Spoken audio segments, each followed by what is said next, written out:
2021 tem sido um ano difícil para os fundos imobiliários, mas hoje eu estou aqui com o Bruno Benassi, sócio analista da Levante, e ele trouxe 3 fundos imobiliários que ainda valem a pena investir nesse ano. Então a gente vai ter essa conversa. Fala, Bruninho, tudo bem? E aí, Rafa, tudo bem? E você? Bem, seja bem-vindo mais uma vez ao canal. Sempre um prazer estar aqui no canal, pessoal. E vamos lá, né, Bruninho? A gente tem falado muito dos fundos imobiliários, a gente tem visto um movimento aí negativo em cima dos fundos imobiliários, né? Aumento de taxa de juros, diversas coisas acontecendo na nossa economia.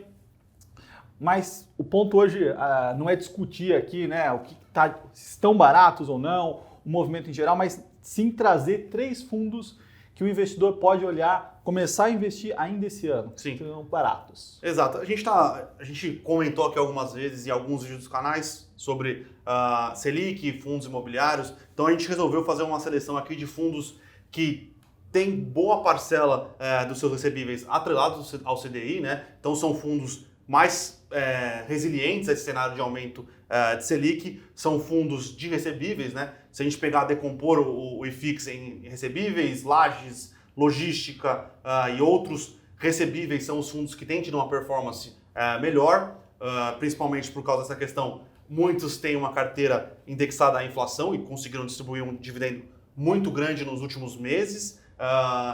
Tendem a distribuir menos conforme a gente consiga trazer a inflação para a meta, que é o que a gente espera no ano de 2022, com o CDI aumentando. Então, pensando numa parte da carteira do investidor que quer investir em bons fundos, que tenham que consigam pagar o CDI e ter uma performance positiva, a gente separou 3 fundos de recebíveis aqui que a gente gosta bastante. Legal, não, então acho que é bem isso, né? A ideia não é fundos que investem em lajes, né, em tijolo de fato, mas sim em recebíveis, a ideia de renda dentro desses fundos, certo? Exato, exatamente. São fundos que distribuem renda constantemente, são fundos que têm boa gestão, boa estruturação na parte de crédito, não que a gente não goste de fundos de laje, ou de tijolo, ou de logística. Continuamos gostando, porém a ideia foi trazer algo um pouco mais menos volátil, que dependa menos do ciclo imobiliário e mais do ciclo macroeconômico, podemos dizer. Legal, bom, você preparou 3 fundos aqui, vamos começar a falar do mais conservador, sim, menor volatilidade, para o mais. Vai. Qual que é o primeiro fundo? O primeiro fundo que a gente trouxe aqui é o Kinea Rendimentos Imobiliários, né? O KNCR11 é um dos maiores fundos de recebíveis da Bolsa, quase 4 bilhões de patrimônio líquido, inclusive é o que é o mais atrelado ao CDI, né? Você pega o último relatório gerencial deles aqui, eles têm 92% dos seus recebíveis indexados ao CDI, né? Então ele pega toda a alta do CDI basicamente na cabeça, né? Um pouco de caixa e um pouco de IPCA. Um fundo, gestão Kinea, né? Que é um braço do Itaú, não deixa de ser, muito, muito conservadora. O pessoal com uma gestão, estruturação, é importante entender que o crédito não é só dar o crédito, né? Você tem que saber estruturar o crédito, você tem que saber acompanhar a evolução do crédito ao longo do tempo, fazer o ajuste fino entre a taxa, o spread em cima do CDI, e o pessoal da Kinea faz isso muito bem, tá? O Kinea sofreu nos últimos anos, né? Obviamente é um fundo que é quase 100% atrelado ao CDI, o CDI caiu, ele caiu bastante, agora conforme o CDI vem retomando, ele vem retomando aí a sua distribuição de dividendos e, consequentemente, a valorização das suas cotas, tá? Então, um fundo muito tranquilo, qualidade de crédito muito boa, muito pulverizado, gestão muito boa e eficiente no que faz, tá? Quando você pega exatamente Kinea e Itaú, né? Então, assim, é sempre uma operação muito mais conservadora, muito mais focada aí na qualidade do que em outras coisas. E o cara sabe operar muito bem crédito, né? Quando a gente fala desse fundo, o que ele tem pago durante 2021? 2021, como eu disse, foi um ano que ele pagou um pouco menos, mas agora ele já está mais ou menos ali 50 centavos por mês, deve conseguir subir ali para uns 55 esse ano e o ano que vem continuar a distribuir um pouco mais. Isso está dando quanto? Está dando um yield de 7. Certo. Tá, então bem atrativo. Sim, sim. E vai aumentar conforme o CDI for aumentando e ele tem conseguido originar operações com spread um pouco maior agora. Tá, legal. Então o primeiro e o mais conservador para o investidor anotar é o Kinea de recebíveis imobiliários. Pessoal, eu estou deixando um link aqui com um e-book completo sobre FIIs, tá? Se você quiser aprender um pouquinho mais sobre esse mercado, eu tenho um e-book completo, o link está aqui embaixo. quando a gente evolui nessa conversa aqui para um fundo um pouco mais agressivo, que a gente possa dizer, ninguém está fazendo nenhuma loucura trazendo fundos aqui arriscados, mas numa escala aqui de evolução, qual que é o segundo fundo para o investidor? O fundo que a gente trouxe aqui é um fundo de uma casa que a gente gosta bastante, tá? Eu acho que é uma das maiores casas e uma das mais estruturadas aqui de gestão independente, é o fundo da RBR, né? RBR Crédito Imobiliário Estruturado, né? É o RBR Y11. Então, é um fundo relativamente novo da RBR, né? É um fundo que tenta se posicionar. Existem os fundos muito seguros, que são high grade, como o da Kinea. Existem fundos que são os high yield, que são fundos como o Hectare, o Habitat, que tem pagam mais dividendos porque correm em risco muito maior, e tem uns fundos que são pouco explorados ainda no Brasil, que são o middle risk, tá? Então é um pouco mais do que o high grade, muito menos do que o high yield, tá? E a RBR veio com esse fundo aí exatamente para isso. Gostamos muito da RBR, ela tem uma capacidade de estruturação de fundos, estruturação de operações, como eu tenho falado aqui, é diferencial num cenário tão competitivo, com tantos fundos tentando disputar operações.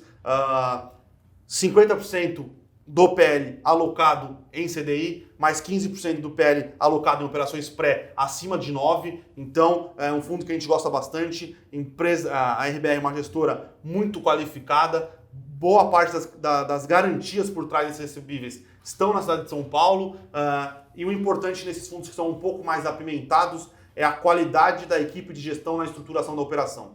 Dar crédito através de recebíveis imobiliários é diferente de comprar debêntures. Os créditos imobiliários, os recebíveis imobiliários são operações estruturadas. Você olha o balanço, mas olha também a qualidade das garantias por detrás, a qualidade dos imóveis que são lastros. Debênture clean, normalmente você só olha balanço, né? Tá, então você fez isso muito tempo, né? Sim. Você trabalhou em estruturação de recebíveis, que é um negócio complexo, né? Contrato, é um negócio jurídico, né? Um negócio que são muito páginas e páginas e páginas e páginas de assinatura. Então você tem que saber do que você está fazendo, você tem que saber o que você está lendo para assinar. Então, eu acho que a qualidade da equipe de gestão e da estrutura da empresa para fazer isso é um diferencial, e a RBR é uma dessas. Você falou, conhecer os ativos, né? Porque Sim. você tem que estar em São Paulo, você tem que conhecer, de fato, fisicamente, entender ali a dinâmica de cada imóvel para poder dar os créditos aí. Então, acho que esse negócio é super importante. Qual que é o tamanho do fundo? O fundo está com 370 milhões de PL. Relativamente ok, é grande, é grande. Tem crescido aos poucos. A casa da RBR tem todos os tipos de ativo hoje. É uma casa muito grande. Essa nova estratégia está um pouquinho pequena ainda, mas conforme for entregando resultado e a gente confia bastante na equipe, esse fundo vai aumentando. O RBR-R, que é o fundo de high grade dele, já tem mais de 1 bilhão de PL já. Então, a nossa expectativa é que esse fundo chegue a próximo disso. E eles estão pagando por volta de quanto? Quanto a gente pode entender que esse fundo vai pagar? Esse fundo deve pagar aí próximo dos 9, 8, entre 9 e 10% ao ano, tá? Então, bem. é bem. A carteira dele tá CDI mais 4,84. Então, conforme o CDI for subindo, vai subindo. Legal. E Bruninho, se a gente pegar o último aí, o mais apimentado nessa lista aí, qual fundo que é? É o REC Recebíveis Imobiliários, né? REC é a Real Estate Capital, que é a gestora do Moise. Para quem não sabe, o Moise é um dos pais do mercado imobiliário no Brasil. Foi fundador do BC Fund. Ele é o fundador do BC Fund, né? Foi comprado pelo BTG, ele foi lá tocar, depois ele saiu, fez mais algumas coisas, fez uma parceria com o UBS, que era o UBS Recebíveis Imobiliários antes de virar a REC, e hoje é a REC, né? Então, o cara que basicamente trouxe as operações imobiliárias para o Brasil, foi um cara que basicamente trouxe a securitização para o Brasil. Então, é um cara muito bom, com uma equipe muito boa, e que toca um fundo um pouco mais apimentado, mas por conhecer a equipe de gestão, conhecer o Moise, ele sabe muito bem o que ele faz. Ele entende muito não só dos recebíveis imobiliários, mas ele entende muito do imobiliário. Então ele casa muito bem essas duas visões na hora de dar crédito, né? Legal, tá. E esse fundo aí? Então a gente está falando de um fundo um pouco mais apimentado. Sim. Quais são os pontos aí de risco que o investidor tem que prestar atenção? Ou quais são os pontos que você acha que por ele ser mais apimentado aí? Quanto ele pode esperar e qual o risco que ele pode tomar, hoje, né? por exemplo, em 12 meses o REC já distribuiu R$14 Então, ele tem o yield acima dos 14. Uhum. Então, que é uma porrada, né? É uma porrada. Pensar no último é uma dos porrada. últimos 12 É meses. uma porrada. É entender que esse é um fundo que você tem que colocar um percentual do seu portfólio menor, porque ele é um fundo que tem risco de crédito maior, as operações são pulverizadas, mas por mais que os recebíveis sejam feitos e bem pensados e bem estruturados, podem acontecer algumas situações de default, né? Então, por isso que é muito importante você entender no que você está investindo e entender a capacidade do gestor, não só em dar crédito, mas a capacidade do gestor em resolver possíveis problemas de inadimplência, né? Então, esse aqui eu acho que é um diferencial que muita gente não entende na hora de executar, ir para a assembleia, renegociar, porque às vezes não faz sentido você defaultar, porque você vai defaultar, vai ter um prejuízo, você vai ter um prejuízo pro seu cotista, às vezes faz mais sentido você tirar o pé e falar, opa, pera lá, não é melhor a gente reduzir, vamos renegociar. Vamos renegociar, vamos jogar uma parcela para frente, vamos diminuir talvez o indexador. Então você não mata o teu cliente, você não pode falta matar. Falta o feeling, exatamente. Então às vezes falta um pouco de feeling e o pessoal da REC aqui... Eles têm sabem operar muito bem. Sim. Tá, esse é um ponto importante, né, gente? Quando você investe em fundo imobiliário, não é pegar lá o qual tá pagando mais e ir pra cima. Exatamente, isso é muito perigoso por sinal. Tá? Você tem que ver o risco que você está correndo ali, quanto de risco você quer correr. Então, acho que são 3 ideias bacanas aqui. Lembrando, pessoal, que deixamos aqui embaixo um link com e-book sobre fundos imobiliários, então quem quiser baixar é gratuito, falando um pouco mais sobre o tema, tá bem bacana.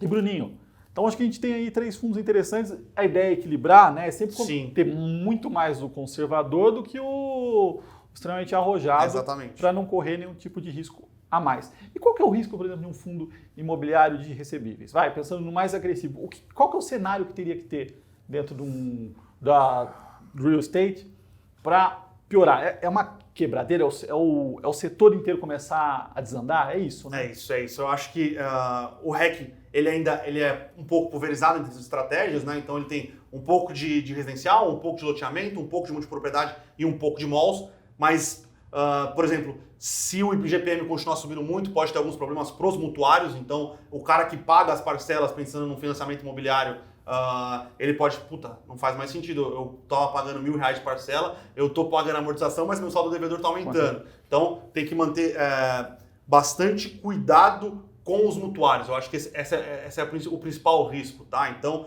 fundos pulverizados entre estratégias e pulverizados entre as operações mesmo. Então, tem muito fundo hoje que é muito... ele diz que ele é pulverizado, mas ele é concentrado basicamente em loteamentos. Então, se tiver um problema de loteamentos, muito provavelmente esse fundo vai ter um problema. Então, tem que pulverizar os mutuários e tem que pulverizar as estratégias. Tá? Legal. Não, é bom para todo mundo entender, porque a maioria dos investidores estão acostumados com coisa de tijolo, né? Então a gente está um pouquinho diferente. Bom, Bruninho, é isso. Muito obrigado mais uma vez pela participação no canal. Sempre um prazer, pessoal. Valeu. Valeu você, Rafa. Obrigado, pessoal. Valeu, pessoal. Se você gostou do vídeo, dá um like, se inscreva no canal e até a próxima.